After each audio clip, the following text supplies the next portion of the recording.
Chapter 3 A World of Fire and Desolation. At the sight of that deep red glow, various feelings arose within us.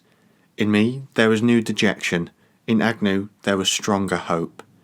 I could not think but that it was our ship that was on fire, and was burning before our eyes. Agnew thought that it was some burning forest, and that it showed our approach to some habitable and inhabited land. For hour after hour we watched, and all the time the current drew us nearer, and the glow grew brighter and more intense. At last we were too weak to watch any longer, and we fell asleep. On waking, our first thoughts were about the fire, and we looked eagerly around. It was day, but the sky was as gloomy as ever, and the fire was there before our eyes, bright and terrible. We could now see it plainly, and discern the cause also. The fire came from 2 points, at some distance apart, 2 peaks rising above the horizon, from which there burst forth flames and smoke with incessant explosions. All was now manifest. It was no burning ship, no blazing forest, no land inhabited by man. Those blazing peaks were 2 volcanoes in a state of active eruption, and at that sight I knew the worst. "I know where we are now," I said despairingly. "Where?" said Agnew.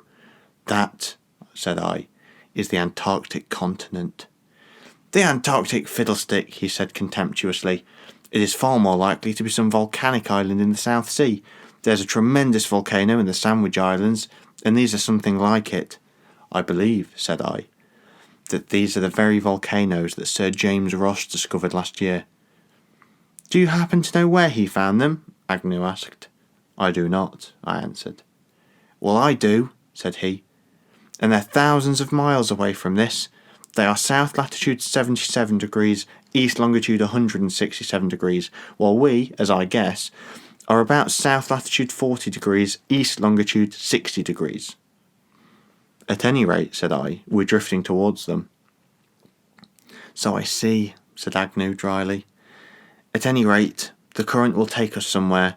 We shall find ourselves carried past these volcanic islands, or through them, and then west to the Cape of Good Hope. Besides, even here we may find land with animals and vegetation. Who knows?" "What, amid all this ice?" I cried. "Are you mad?" "Mad?" said he. "I should certainly go mad if I hadn't hope." "Hope?" I repeated. "I have long since given up hope." "Oh well," said he, "enjoy your despair, and don't try to deprive me of my own consolation. My hope sustains me and helps me to cheer you up. It would never do, old fellow, for both of us to knock under." I said nothing more, nor did Agnew. We drifted on, and all our thoughts were taken up with the 2 volcanoes, towards which we were every moment drawing nearer. As we approached, they grew larger and larger, towering up to a tremendous height. I had seen Vesuvius and Stromboli and Etna and Cotopaxi, but these appeared far larger than any of them, not excepting the last. They rose like the peak of Tenerife abruptly from the sea, with no intervening hills to dwarf or diminish their proportions. They were 10 or 12 miles apart, and the channel of water in which we were drifting flowed between them. Here the ice and snow ended. We thus came at last to land, but it was a land that seemed more terrible than even the bleak expanse of ice and snow that lay behind, for nothing could be seen except a vast and drear accumulation of lava blocks of every imaginable shape, without a trace of vegetation, uninhabited, uninhabitable, and unpassable to man. But just where the ice ended and the rocks began, there was a long, low reef, which projected for more than 1/4 of a mile into the water. Affording the only possible landing place within sight, here we decided to land, so as to rest and consider what was best to be done. Here we landed, and walked up to where rugged lava blocks prevented any further progress, but at this spot our attention was suddenly arrested by a sight of a horror. It was a human figure, lying prostrate face downwards. At this sight there came over us a terrible sensation. Even Agnew's buoyant soul shrank back, and we stared at each other with quivering lips. It was some time before we could recover ourselves. Then we went to the figure and stooped down to examine it. The clothes were those of a European and a sailor. The frame was emaciated and dried up, till it looked like a skeleton. The face was blackened and all withered, and the bony hands were clenched tight. It was evidently some sailor who had suffered shipwreck in these frightful solitudes, and had drifted here to starve to death in this appalling wilderness. It was a sight which seemed ominous of our own fate, and Agnew's boasted hope, which had so long upheld him, now sank down into a despair as deep as my own. What room was there now for hope? Or how could we expect any other fate than this? At length I began to search the pockets of the deceased. "What are you doing?" asked Agnew in a hoarse voice. "I'm trying to figure out who he is," I said. "Perhaps there may be papers." As I said this, I felt something in the breast pocket of his jacket, and drew it forth. It was a leather pocket-book, mouldy and rotten like the clothing. On opening it, it fell to pieces. There was nothing in it but a piece of paper, also mouldy and rotten. This I unfolded with great care, and saw writing there, which, though faded, was still legible. It was a letter, and there were still signs of long and frequent perusals, and marks too, which looked as though made by tears. Tears, perhaps of the writer, perhaps of the reader, who can tell? I have preserved this letter ever since, and I now fasten it here upon this sheet of my manuscript. The letter. Bristol, 20th April, 1820. My darling Tom, I write you these few lines in haste, as I don't like you are gone a whaling, and in the South Sea. Don't go, darling Tom, or maybe I'll never see you again, for I have bad dreams of you, darling Tom, and I'm afraid, so don't go, my darling Tom, but come back and take another ship for America. Baby is as well as ever, but misses his pa, and has got a new tooth, and I think you oughtn't go whaling, oh darling Tom. See wages, wish I was in New York, and better go there, and I'd like to go there for they gives good wages in America. Oh, come back, my darling Tom, and take me to America, and the baby, and we'll live, and love and di together. Your loving wife, Polly Reed. I began to read this, but there came a lump in my throat, and I had to stop. Agnew leant on my shoulder, and we both read in silence. He rubbed the back of his hand over his eyes and drew a long breath. Then he walked away for a little distance, and I put the letter carefully away in my own pocket-book. After a little while Agnew came back. "More," said he. "Do you remember any of the burial service?" I understood his meaning at once. "Yes," I said, "some of it. A good deal of it, I think." "That's good," said he. "Let's put the poor fellow underground." "It would be hard to do that," I said. "We'll have to bury him in the snow." At this, Agnew went off for a little distance and clambered over the rocks. He was not gone long. When he returned, he said, "I have found some crumbled pumice stone. We can scoop a grave for him there." We then raised the body and carried it to the place which Agnew had found. So emaciated was the poor dead sailor that his remains were no heavier than a small boy. On reaching the spot, we found the crumbling pumice stone. We placed the body in a crevice among the lava rocks. Then I said what I could remember of the burial service. After this, we carried in our hands the crumbled pumice stone until we had covered the body, and thus gave the poor fellow a Christian burial. We then returned to the shore.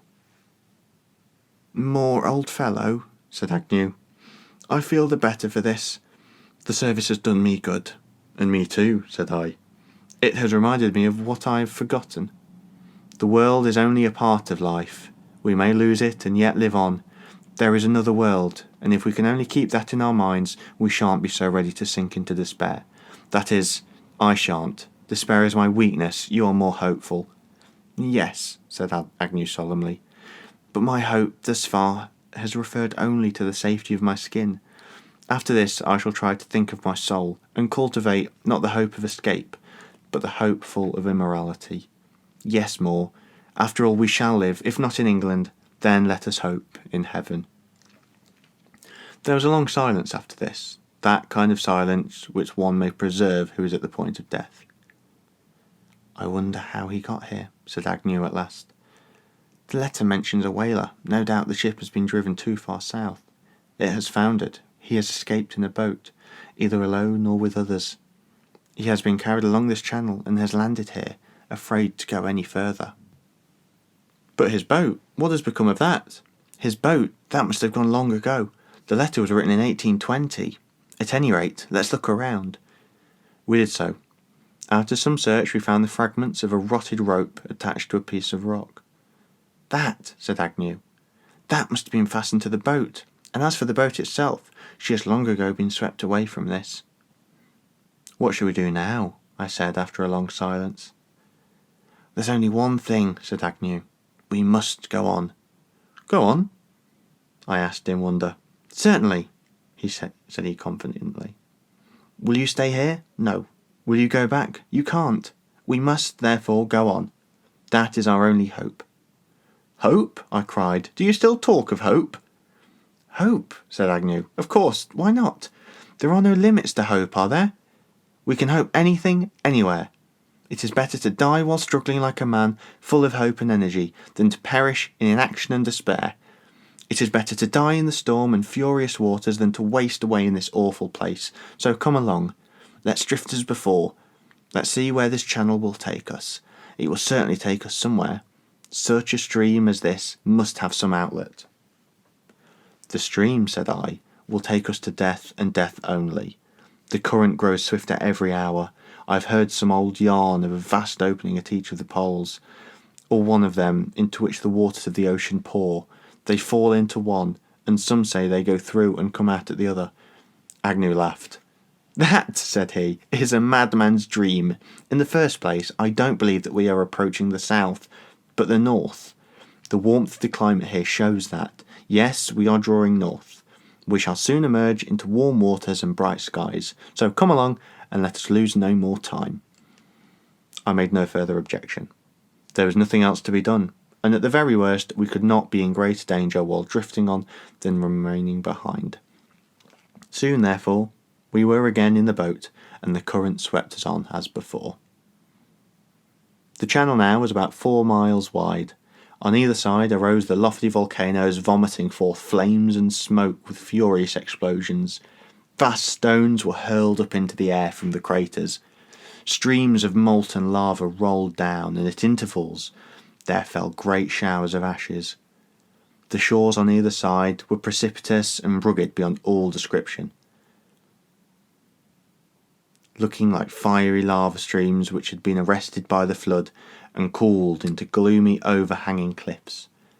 The lava rock was of a deep dull slate colour, which at a distance looked black, and the blackness which thus succeeded to the whiteness of the snow behind us seemed like the funeral pall of nature.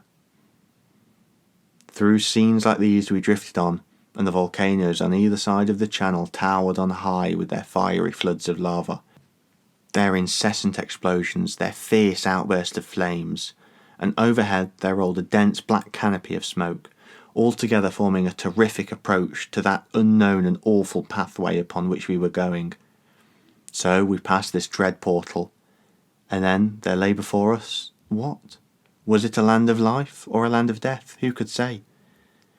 It was evening when we passed through. Night came on, and the darkness was illuminated by the fiery glow of the volcanic flames. Worn out with fatigue, we fell asleep. So the night passed, and the current bore us, until at length the morning came. We awoke, and now for the first time in many days we saw the face of the sun. The clouds had at last broken, the sky was clear, and behind us the sun was shining. That sight told us all. It showed us where we were going. I pointed to the sun. "Look there," said I. "There is the sun in the northern sky, behind us. We have been drifting steadily towards the south." At this, Agnew was silent, and sat looking back for a long time.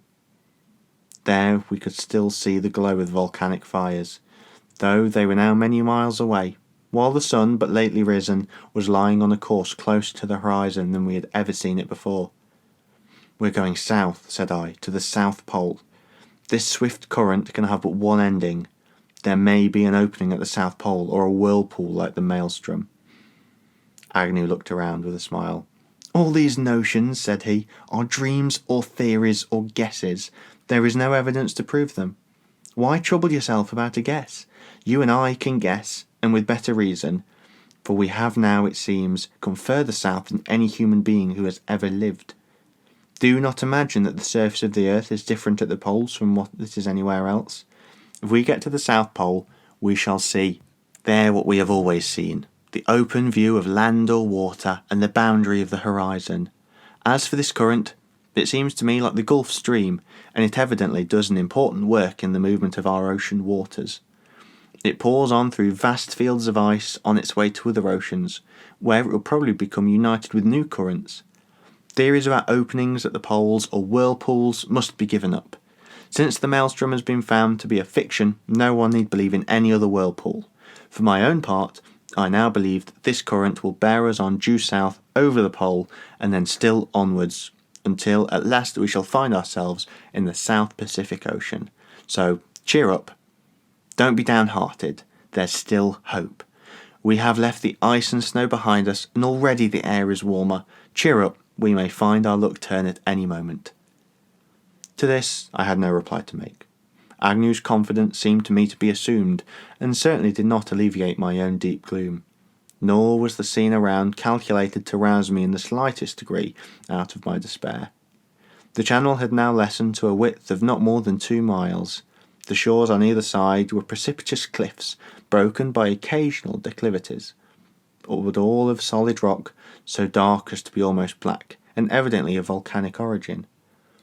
At times there arose rugged eminences, scarred and riven, indescribably dismal and appalling.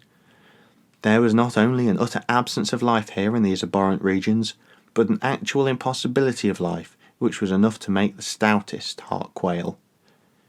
The rocks looked like iron.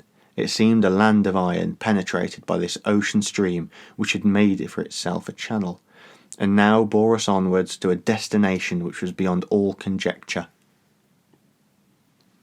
Through such scenes we drifted all that day.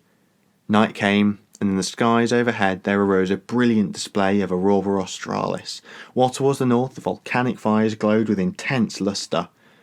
That night we slept. On awaking, we noticed a change in the scene. The shores, though still black and forbidding, were no longer precipitous, but sloped down gradually to the water. The climate was sensibly milder, and far away before us there arose a line of giant mountains, whose summits were covered with ice and snow that gleamed white and purple in the rays of the sun. Suddenly Agnew gave a cry, and pointed to the opposite shore. "Look!" he cried. "Do you see? They are men!"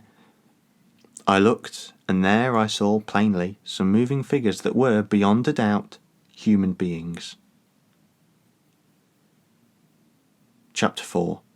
The Sight of Human Beings. The sight of human beings, thus unexpectedly found, fills us with strange feelings which I cannot explain. The country was still an iron-bound, dark and forbidding, and the stream ran on in a strong current, deep, black as ink, and resistless as fate. The sky behind was lit up by the volcanic glare which still shone from afar, and in front the view was bounded by the icy heights of a mountain chain. Here was, indeed, a strange country for human habitation, and strange indeed were the human beings whom we saw. "Shall we land?" said Agnew. "Oh no," said I, "don't be hasty. The elements are sometimes kinder than men, and I feel safer here, even in this river of death, than ashore with such creatures as those." Agnew made no reply. We watched the figures on the shore. We saw them coming down, staring and gesticulating. We drew on nearer to them, till we were able to see them better. A nearer view did not improve them. They were not human beings, certainly, but of such an appalling aspect they could only be likened to animated mummies. They were small, thin, shrivelled, black, and with long matted hair and hideous faces. They all had long spears and wore about the waist short skirts that seemed to be made of the dark skin of some sea-fowl. We could not imagine how these creatures lived, or where. There were no signs of vegetation of any kind, not a tree or a shrub. There were no animals, but there were great flocks of birds, some of which seemed different from anything that we had ever seen before. The long spears which the natives carried might possibly be used for catching these, or for fishing purposes. This thought made them seem less formidable, since they would thus be instruments of food rather than weapons of war.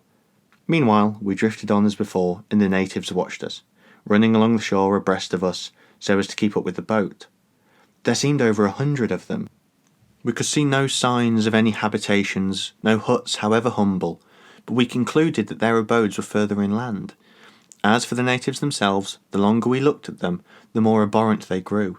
Even the wretched aborigines of Van Diemen's Land, who had been classed lowest in the scale of humanity, were pleasing and congenial when compared to these. And the land took worse than Tierra del Fuego. It looked like a land of iron, and its inhabitants like fiends. Agnew again proposed to land, but I refused. No, I said, I'd rather starve for a week and live on hope. Let us drift on. If we go on, we may have hope if we choose, but if we land here, we shall lose even that. Can we hope for anything from such things as these? Even if they prove friendly, can we live among them? To stay here is worse than death. Our only hope is to go on. Agnew made no reply, and we drifted on for 2 hours, still followed by the natives. They made no hostile demonstrations, they merely watched us, apparently from motives of curiosity. All this time we were drawing steadily nearer to the line of lofty mountains, which, with their icy crests, rose before us like an inaccessible and impassable barrier, apparently closing all further progress, nor was there any indication of any pass or any opening, however narrow, through which the great stream might run. Nothing was there but one unbroken wall of iron cliffs and icy summits. At last we saw that the sloping shores grew steeper, until about a mile or two before us they changed to towering cliffs that rose up on each side for about 1,000 feet above the water. Here the stream ran, and became lost to view as completely as though swallowed up by the earth. "We can go no further," said Agnew. "See, this stream seems to make a plunge there into the mountains. There must be some deep canon there with cataracts. To go on is certain death. We must stop here, if only to deliberate. Say, shall we risk it among these natives? After all, there is not perhaps any danger among them. They are little creatures and seem harmless. They are certainly not very good looking, but then, you know, appearances often deceive, and the devil's not so black as he's painted. What do you say?" "I suppose we can do nothing else," said I. In fact, I could see that we had reached a crisis in our fate. To go on seemed certain death. To stop was our only alternative, and as we were armed, we should not be altogether at the mercy of these creatures.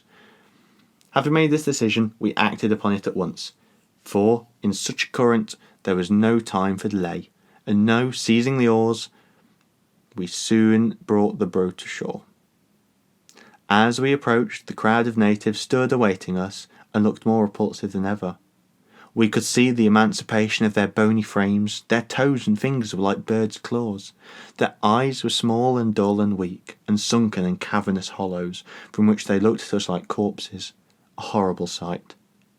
They stood quietly, however, and without any hostile demonstration, holding their spears carelessly resting upon the ground. "I don't like the looks of them," said I. "I think I had better fire a gun." "Why?" cried Agnew. "For heaven's sake, man, don't hurt any of them." "Oh no," said I only mean to inspire a little wholesome respect." Saying this, I fired in the air. The report rang out with long echoes. As the smoke swept it away, it showed us all the natives on the ground. They had seated themselves with their hands crossed on their laps, and there they sat looking at us as before, but with no manifestations of fear or even surprise. I had expected to see them run, but there was nothing of the kind. This puzzled us. Still, there was no time now for any further hesitation. The current was sweeping us towards the chasm between the cliffs, and we had nowhere to land without delay. This we did, and as I had another barrel still loaded and a pistol, I felt that with these arms and those of Agnew, we should be able to defend ourselves. It was in this state of mind that we landed and secured the boat by means of the grappling iron. The natives now all crowded round us, making many strange gestures, which we did not understand. Some of them bowed low, others prostrated themselves. On the whole, these seemed like marks of respect, and it occurred to me that they regarded us as superior beings of some sort.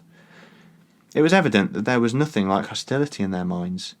At the same time, this closer survey which Anne and I made of them filled me with renewed horror. Their meagre frames, small, watery, lacklustre eyes, hollow cavernous sockets, sunken cheeks, protruding teeth, claw-like fingers and withered skins, all made them look more like animated mummies, and I shrank from them involuntarily as one shrinks from contact with a corpse. Agnew, however, was very different, and it was evident that he felt no repugnance whatever. He bowed and smiled at them. and shook hands with half a dozen of them in succession.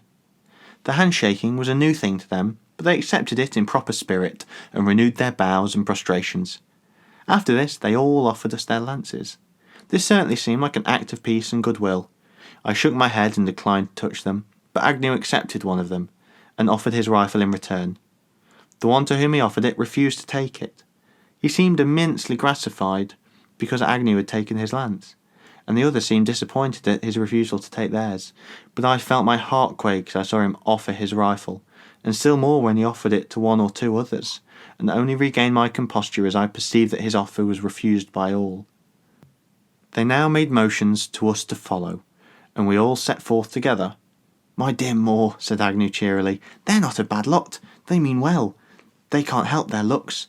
You're too suspicious and reserved. Let's make friends with them, and get them to help us. Do as I do." I tried to, but found it impossible, for my repugnance was immovable. It was like horror which one feels towards rats, cockroaches, earwigs, or serpents. It was something that defied reason. These creatures seemed like human vermin. We marched inland for about half a mile, crossed a ridge and came to a valley, or rather a kind of hollow, at the other side of which we found a cave with a smouldering fire in front. The fire was made of coal, which must exist here somewhere. It was highly bituminous, and burned with a great blaze. The day was now drawing to a close. Far away I could see the lurid glow of the volcanoes, which grew brighter as the day declined. Above, the skies twinkled with innumerable stars, and the air was filled with the moan of rushing waters. We entered the cave. As we did so, the natives heaped coal upon the fire, and the flames arose, lighting up the interior. We found here a number of women and children, who looked at us without either fear or curiosity. The children looked like little dwarves. The women were hags, hideous beyond description. One old woman in particular, who seemed to be in authority, was actually terrible in her awful and repulsive ugliness. A nightmare dream never furnished forth a more frightful object.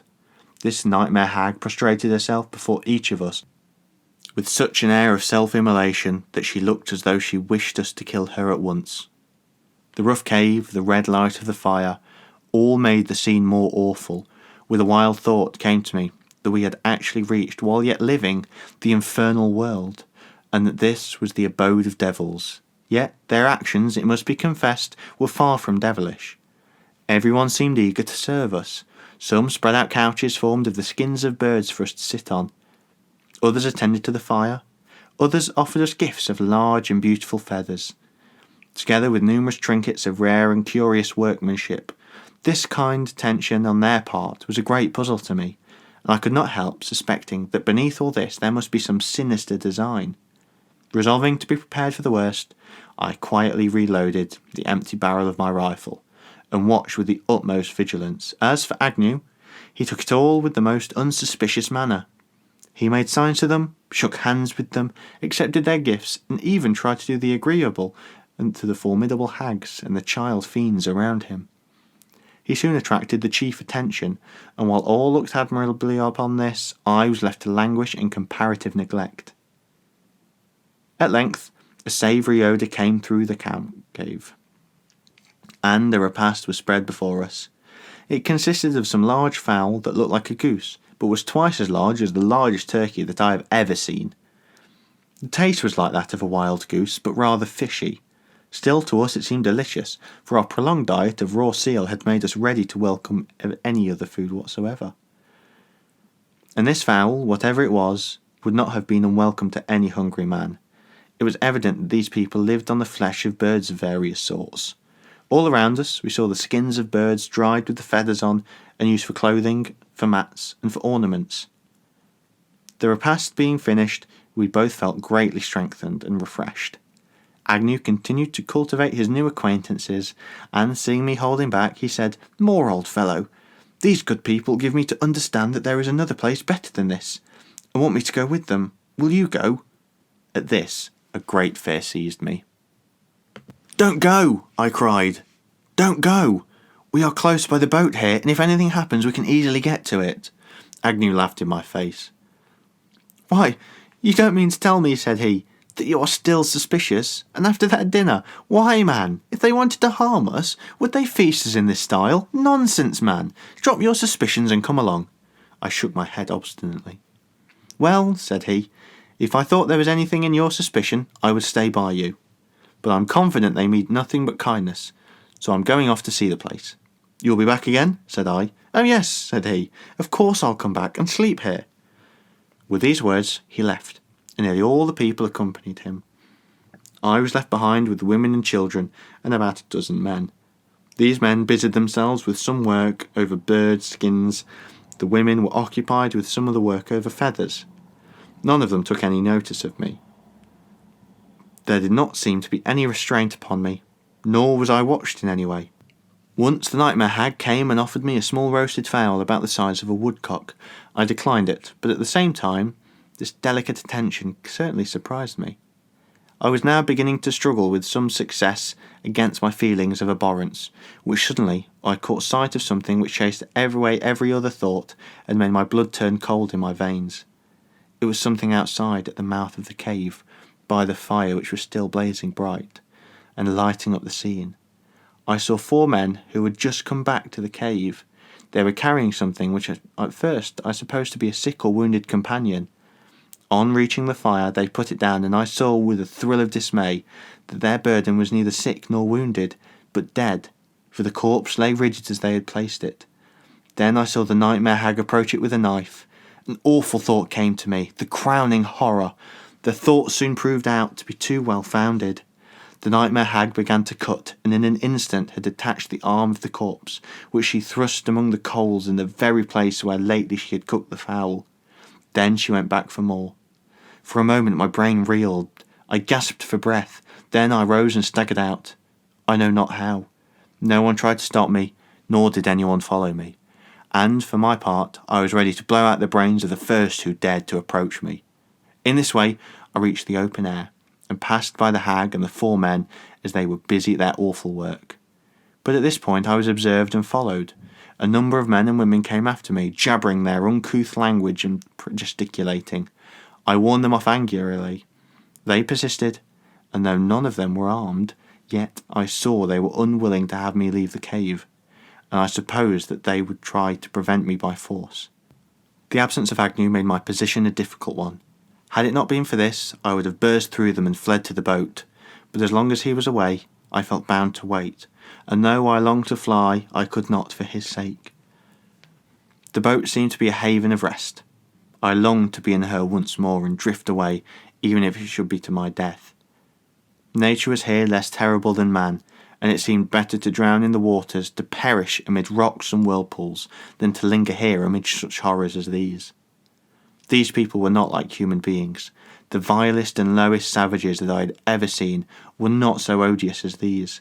A herd of monkeys would have been far more congenial, a flock of wolves less abhorrent. They had the caricature of the human form. They were the lowest form of humanity. Their speech was a mockery of language, their faces devilish, their kindness a cunning pretence. And most hideous of all was the nightmare hag that prepared the cannibal repast. I could not begin hostilities, for I had to wait for Agnew, so I stood and looked, and then walked away for a little distance. They followed me closely with eager words and gesticulations, though as yet no one touched me or threatened me. Their tone seemed rather one of persuasion. After a few paces I stood still, with all of them around me. The horrible repast showed plainly all that was in store for us.